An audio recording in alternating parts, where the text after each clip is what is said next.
We're back, baby. It's the Horns Up Talking Texas podcast. Fisher Tosopoulos, DJ, Nikki, Snacks, Kreider.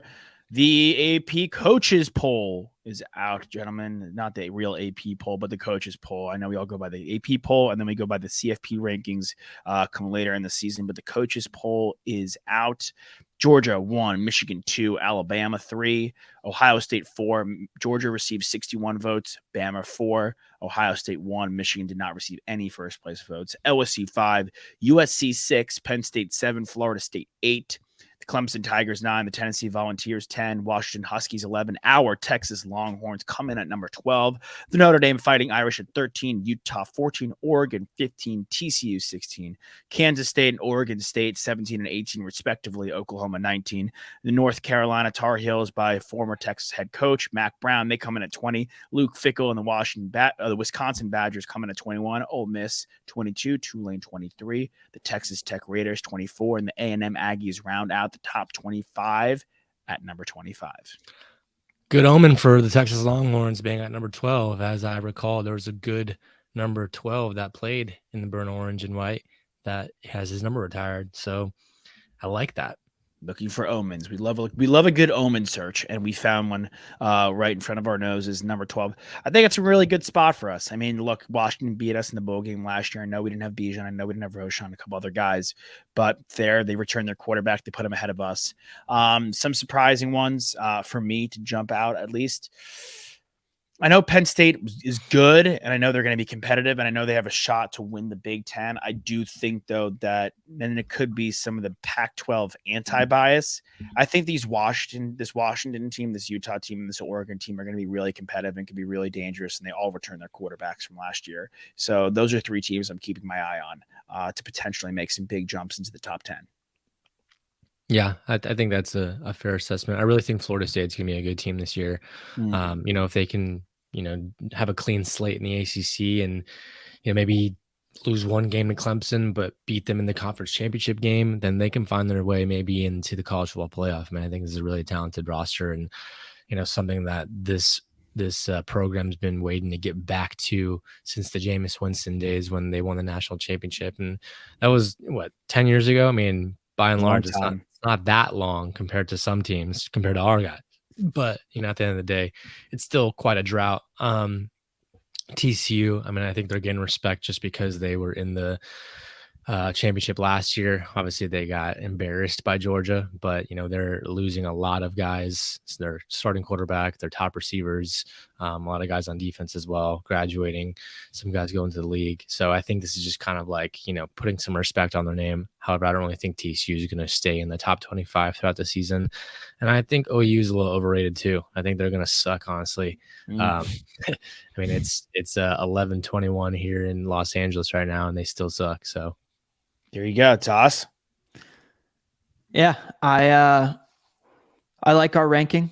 I think I've looked at a lot of preseason AP just ranking in polls, and apparently, we might even see our Longhorns bump up one spot into the 11 as opposed to the 12.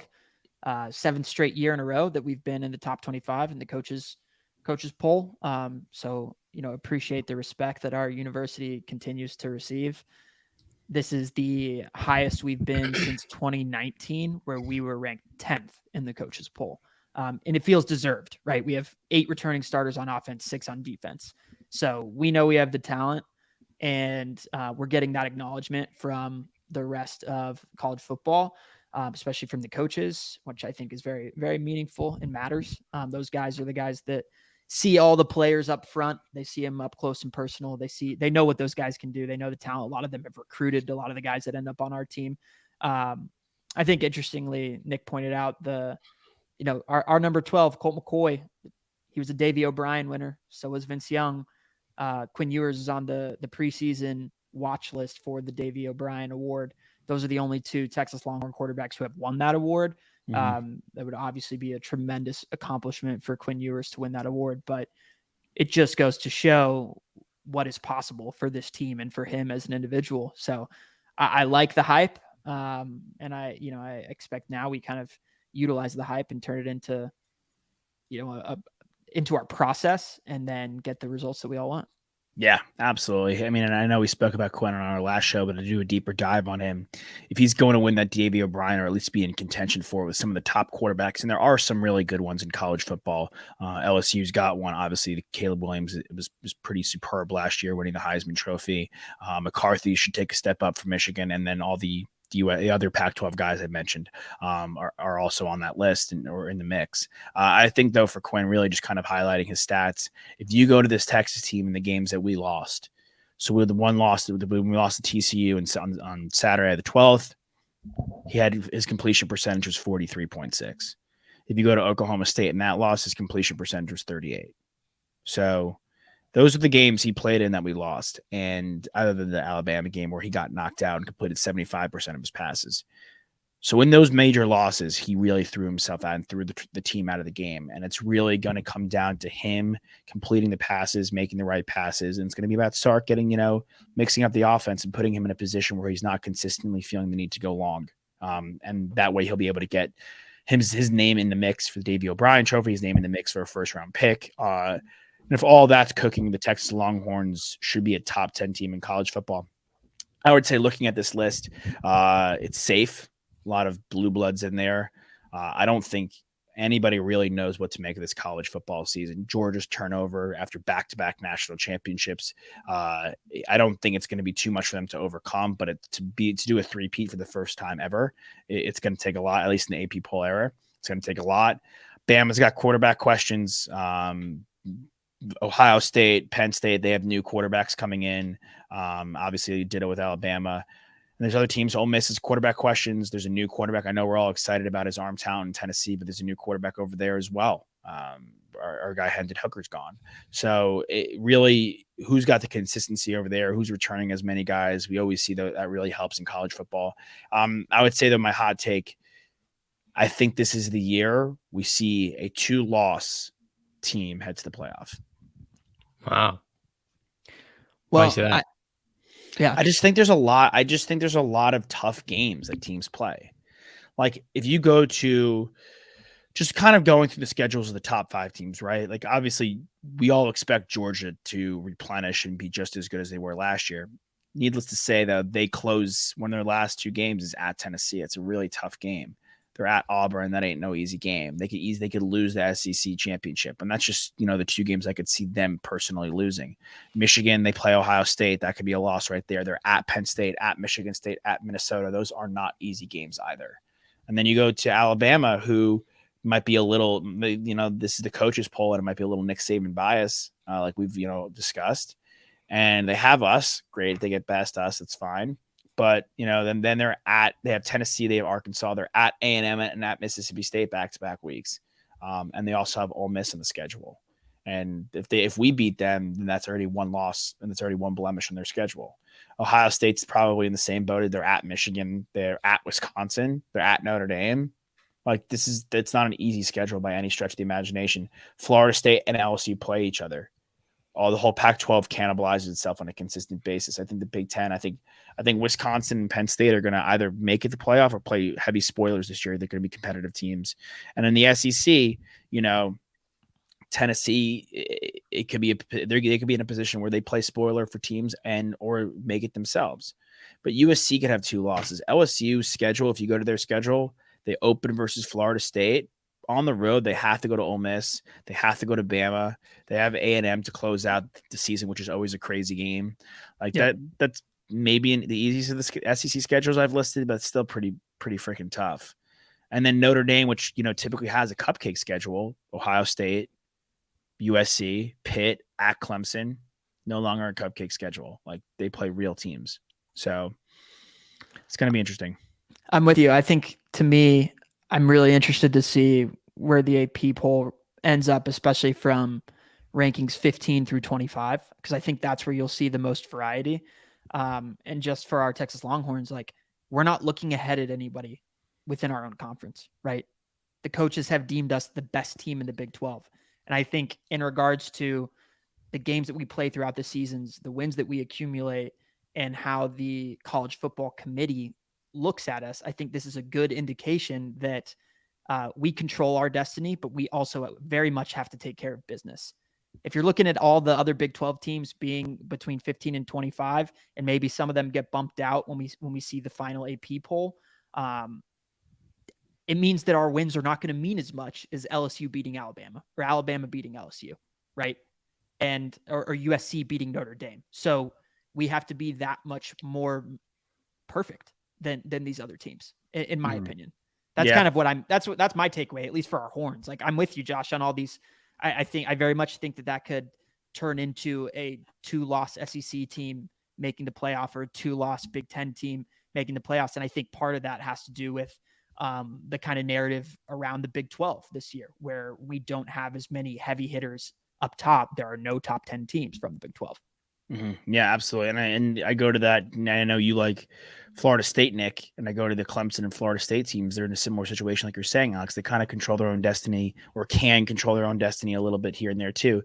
Florida State has an annoying schedule. Like, I don't think it's hard. I just think it's annoying. Like, they have to go to Wake. They have to go to Pitt. Like, they have to go to Clemson. Like, they have to go to Florida. It's not an easy game. Clemson has to go to South Carolina. It's the team that can jump in there. But if they're a nice spoiler team. South Carolina and Ole Miss to be in the SEC, both of those. Yeah, like, so my whole MO is, if we lose to Bama, you can't lose another game, because I don't know if the 2-loss team comes from the Big 12 this year. I think if we're talking a 2-loss team heading to the playoff, it's one of the SEC. It's an SEC team. It's a Big 10 team. And that's pretty much it. Unless there's like unless we're talking like, hey, Tennessee drops 3 games and they're out. Like, Bama drops 3 games and they're done, and this disaster over there. Notre Dame doesn't put out, like, and they're in trouble. Then we could see a 2-loss Pac-12 team potentially slip in. Like, if USC absolutely kicks ass the entire year, drops 1 game on the road, and then loses the Pac-12 championships, but are so dominant and everyone else around him is complete dust, then the Pac-12. But we could still see a 2-loss SEC team. We could still see a 2-loss Big Ten team, I think, get into the season if they win their conference championship. Like, if Wisconsin has 2 losses but wins the Big Ten, and there's other teams with 2 losses, like, if they beat Michigan or Ohio State in the Big Ten championship, that's going to show something. Yeah. So it's kind of like the 2 cents in the AP poll. But again, I like that we're not too overhyped. I know our odds are great, and I know people are just waiting for us to bust through the door and be the team we all think we can be, and that we are on paper. But if we were a top 5 team, I'd be like, it's not fair. That's just a name brand recognition putting us in the top 5. And I think at that point, all the media around us would be negative rather than hopeful, which it is in my opinion right now. Yeah, I have a question for you guys. Obviously, the Texas Longhorns will be leaving the Big 12 after this year. The Big 12, recent news since the last time we recorded, will be picking up Colorado, Arizona State, and Utah. Does the Pac-12 potentially disintegrating completely and ceasing to exist at the end of when we get to next summer, does that mean anything for the way that people will look at these teams from a historical standpoint when they're like ranking these teams throughout the year, that this is the last time? Of course, like, Texas and Oklahoma are leaving the Big 12, but the Big 12 will continue to exist, and they are doing a good job of replenishing these teams that are coming in. These are good programs. They're not Texas, they're not Oklahoma, but they're solid. And, Arizona, especially in the basketball side of things, is a blue blood there. But the Pac-12 has now become the Pac-4, right? Like, what does that mean more for a team like USC when we get to, if they win the Pac-12 championship and say they're a 2-loss team and they're in consideration against a 2-loss Big 12 team, do you think that gives them some sort of edge? Or is it more to do with the fact that they would have then beaten Oregon or Washington, who is a higher seeded team? I think it's pretty deleterious, to be honest. I think it's not going to help them. I don't think it's going to help them that it's the swan song for the Pac-12. I think if anything, it'll hurt them because college football is going to want to promote the conferences that are still going to be around and alive. They're going to want the SEC, the big, like, look, I actually just wrote an article about it for the Sporting Tribune about how much of a joke it was the Pac-12 was unable to come back from this. Like, the Big 12 lost their breadwinners in Texas and Oklahoma, and we all know that. Like, yeah, we like to say it, but the truth of the matter is the two biggest programs are Texas and Oklahoma. That's why they were selected to go to the SEC. Rather than fold their tent, which they easily could have done. They could have lost all those other teams to the SEC. They could have lost teams to the Mountain West, to the Big Ten. Like teams could have dispersed. And the ACC, they could have finagled ways. The teams could have dispersed from the Big 12. They were never going to replace Texas and OU, but they did the very best they could. Like Colorado could be very fun. And there was a point where Colorado was one of the best teams in college football. You brought up Arizona basketball being a blue blood, over there in hoops. Like that was all of a sudden, like Big 12 hoops is still the best. Baylor, Kansas, Arizona. Like that's really good, top cream of the crop basketball. Then you have the Utah Utes coming in. They're unbelievably competitive. If you were the Pac-12 and you lost USC and UCLA to the Big Ten, like, okay, get me San Diego State, get me Utah State for football and basketball. And then from a hoop standpoint, maybe they can't compete football-wise, but try to get Gonzaga, try to get New Mexico, and at least just for basketball. So you have that amazing Pac-12 basketball potential there. Rather than do that, our biggest, issue with the Pac-12 year in and year out was the televising of their games on Friday nights. No one watched, instead of competing with the bigger networks and the bigger teams during the day. On Saturday, they put the games at night where no one on the East Coast is watching USC Stanford at 10 p.m. It's an absolute joke. Their biggest solution was going to be an Apple TV deal. Go from where no one's really watching your games to a streaming service where people have to pay for it. Like these guys it was so dumbfounding. It was one of the most pathetic solutions I've ever heard in my entire life. And it's no surprise the Pac-12 is now disbanded. And I think ultimately, to your point and question, it's going to hurt them. It's not going to help them. The NCAA is not going to want to promote a dying conference. They are going to want the SEC in there. They're going to want the SEC champ in there. They're going to want the Big Ten champ in there for sure. And then in the ideal situation, maybe another SEC team or Clemson and Florida State dominate. That way the ACC gets some promotion. And then maybe Texas in the Big 12 swan song, because at least it's a Texas and a major blue blood program gets in there for the Big 12, keeps the momentum for the Big 12 alive heading into next season because they added some teams. I heard a rumor that Stanford and Cal were going to the ACC. I have to put my foot down. Like I am not a geography stickler, but I have to put too far. We can't have two major California, and maybe not in football anymore or hot and cold in football, but in other sports, Stanford and Cal are massive. And we can't have two massive college programs that live in California be in the Atlantic Coast Conference. It makes no sense. I will say from the ACC, might as well add Cambridge. Let's add Cambridge. If you're the ACC, from their perspective, they have to add them though. Because at this point, when I'm making my power ranking of the major conferences, Big 12 has solidified themselves as the number 3. It is the SEC, and then is the Big 10, and then is the Big 12. And the ACC are a step behind right now. But if you still have Clemson and Florida State, which I think are the better football programs, and then you still have UNC and Duke, which I still think are the top basketball pro. You still are like in the mix though. It's not that. I think holistically though, as a conference, I look at the Big 12. And there are more reputable programs all the way through, top to bottom. Well, one of my solutions was adding Stanford and Cal to the Big 10.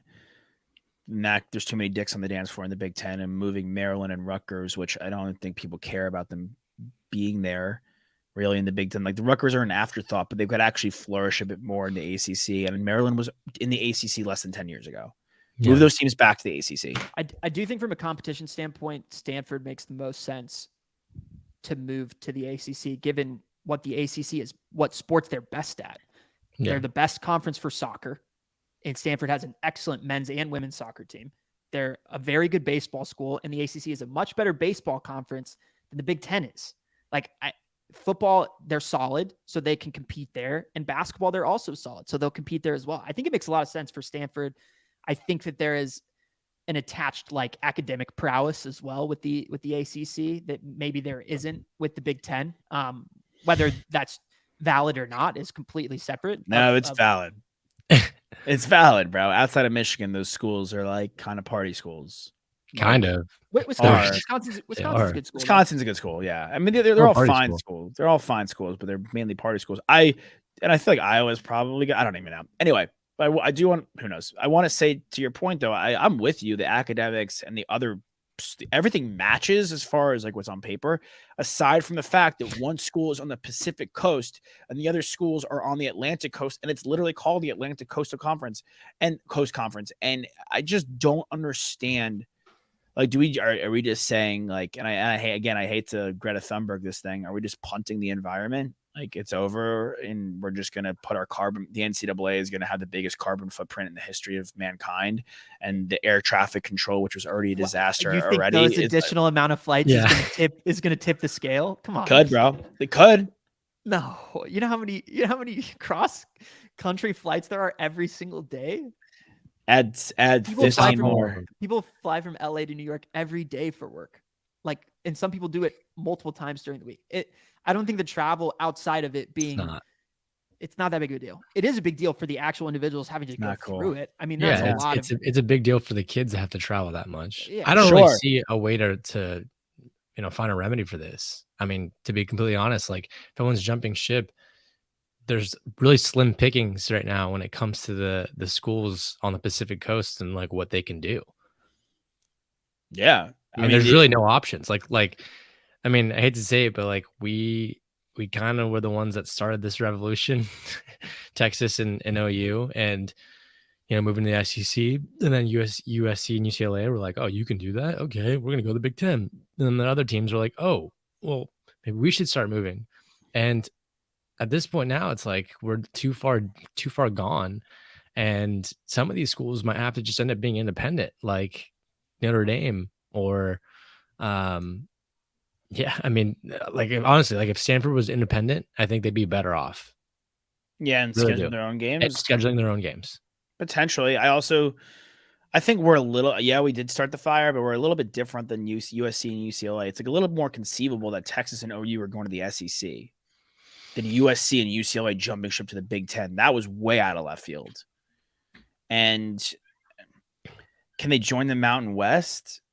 Can that happen? I mean, Washington and Oregon State are like, and they've had some good seasons on basketball and football, but they are kind of an afterthought, quite frankly. I don't know who really cares about them. So can't we just lump them into someone else's conference?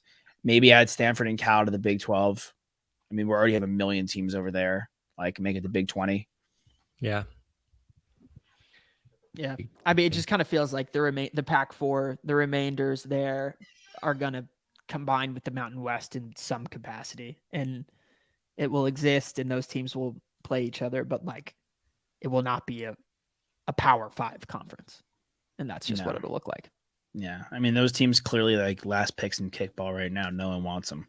But I mean, I kind of want the Mountain West to be like, nah, we don't want you. We're good. No, it's sad. Like, I mean, Mountain West that would make them the 5th conference though. And that'd be exciting. Yeah. Yeah, it's true. And that'd be beneficial for those teams. All right. Well, I don't have a lot of sympathy for it. It's like you did it to yourself. But Stanford and Cal and Washington State and Oregon State didn't do this. No, I know. I have sympathy for them. Yeah, Pac-12, I have no sympathy for. They're absolutely pathetic over there. It's sad that some good commentators and hosts are going to lose their jobs. That's sad. It's very sad. I'm with you. Yeah. Well, Horns number 12, coach poll. Hopefully, we'll be number 1 by the end of the season. Not hit your free throw. Well, he can hit your free throws if you want. Get your horns up. Horns Up Talking Texas podcast. Fisher DeSantos, DJ, Nikki Snacks Crider. We'll see you guys next time.